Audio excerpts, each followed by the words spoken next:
একটু চারটে টাইম দাও তাহলে হবে। এই চারটে টাইম দাও।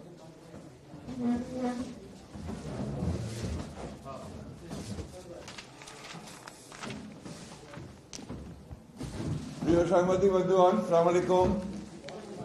অনেক রাত হয়ে গেছে, আমরা অত্যন্ত দুঃখিত। আমাদের আজকে জাতীয় স্থায়ী কমিটির সভা ছিল, আমার সভা, সেখানে প্রিজাইড করেছেন আমাদের দলের ভারপ্রাপ্ত চেয়ারম্যান জনাব তারেক রহমান। আজকে যে রায় হয়েছে আপনার মানবতা বিরোধী অপরাধের আদালতে, সেই বিষয়ে আমরা আমাদের প্রস্তাব অফিসিয়ালি যেটা গৃহীত হয়েছে সেটা আপনাদেরকে আমরা জানাচ্ছি। দীর্ঘ 16 বছরের ফ্যাসিবাদ বিরোধী গণতান্ত্রিক আন্দোলনের ধারাবাহিকতায় 2024-এর ছাত্র গণঅভ্যুত্থানের মধ্য দিয়ে প্রিয় মাতৃভূমি বাংলাদেশ ফ্যাসিবাদ মুক্ত হয়েছে।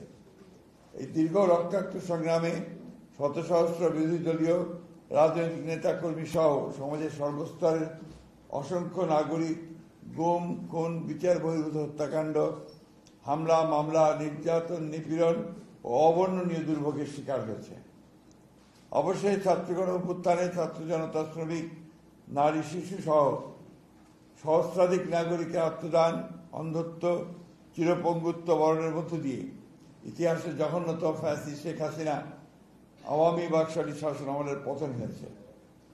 সারা বিশ্বের জনমত এবং বাংলাদেশের জনগণের দাবি ও প্রত্যাশা ছিল যারা পতিত স্বৈরাচার ও তার দোসরদের মানবতা বিরোধী ও নৃশংস জঘন্য হত্যাকাণ্ড এবং গণহত্যায় অপরাধের বিচার হয়। আন্তর্জাতিক অপরাধ ট্রাইব্যুনালের দীর্ঘ বিচারিক প্রক্রিয়ার মধ্য দিয়ে আন্তর্জাতিক মানদণ্ড বজায় রেখে আজকে আওয়ামী ফ্যাসিস্ট শেখ হাসিনা তার 2 দোসরের বিরুদ্ধে রায় ঘোষিত হয়েছে। এই রায়ে ন্যায় বিচার প্রতিষ্ঠা হয়েছে। আইনের বিধান অনুযায়ী সর্বোচ্চ সাজা প্রদান করা হয়েছে ফ্যাসিস্ট শেখ হাসিনা তার দোসর সাবেক স্বরাষ্ট্রমন্ত্রী আসাদুজ্জামান কামালের। পুলিশের সাবেক আইজিপি চৌধুরী আবদুল্লাহ মামুনকে বিচারিক প্রক্রিয়ায় সহযোগিতার কারণে প্রাপ্য সাজা কমিয়ে 5 বছর কারাদণ্ড প্রদান করা হয়েছে।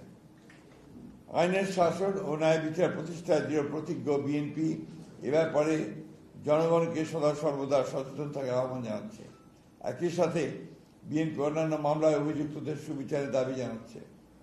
আমরা মনে করি গত 16 বছরের গুম, খুন ও বিচার বহির্ভূত হত্যার শিকার এবং 2024 ছাত্র গণ অভ্যুত্থানে রাষ্ট্রীয় সন্ত্রাসের শিকার সহস্রাধিক শহীদের আত্মা শান্তি পাবে এবং তাদের পরিবার পরিজনদের ক্ষোভ কিছুটা হলেও প্রশমিত হবে।